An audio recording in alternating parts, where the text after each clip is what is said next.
risky schemes. Risky schemes, or risky schemes. First of all, I think it's important that we put this in context. I don't think what happened over the weekend can be compared with Russia's support for a bad regime in Syria or Iran.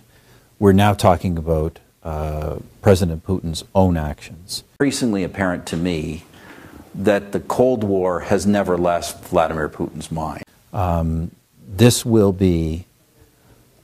This is going to be, in my judgment, a serious breach between Russia and our Western friends until this is repaired. And this could be a very long time. For Ukraine, the consequences of the actions of the Putin regime are obvious and can only be remedied by their complete reversal.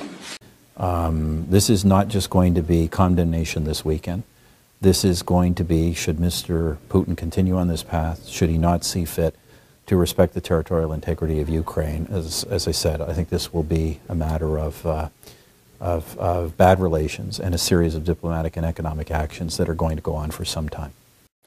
Whether under bridges, on the street, or in shelters, tonight at least 30,000 people in Canada are homeless. A startling figure. Obviously, that government has enormous challenges in front of it, not just the challenges Mr. Putin is presenting, but also financial challenges, governance challenges in terms of new elections. And Canada certainly will be standing ready and working with the new Ukrainian authorities to assist what is obviously going to be a very difficult transition process. No party either. We're kind of halfway through what I suspect will be a decade-long funk.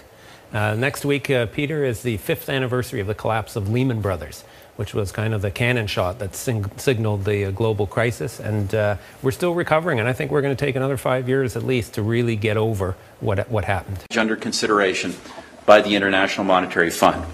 These guarantees must be accompanied by the restoration of Ukrainian institutions after the damage inflicted by the corruption of the Yanukovych regime. Cautiously optimistic, but when I take a step back and I look at the Bank of Canada 1% interest rate, it's extreme stimulus.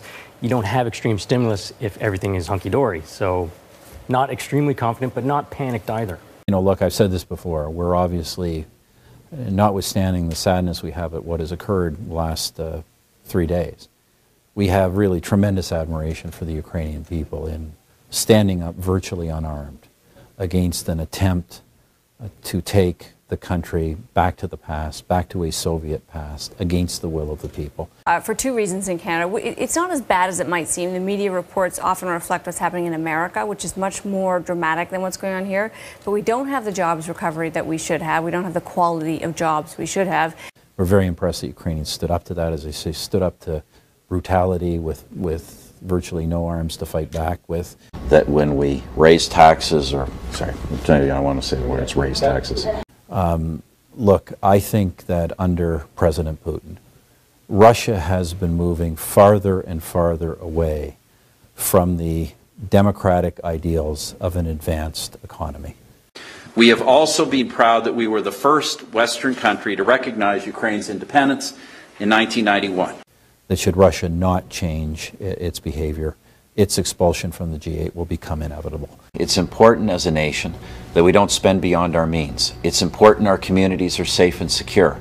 It's important to help you save money so you can own a home, send your kids to school, and have enough left to retire on. Most important of all, you know, then Russia, look, Russia will still have some friends, but in many ways Russia will find itself treated as an outlaw state.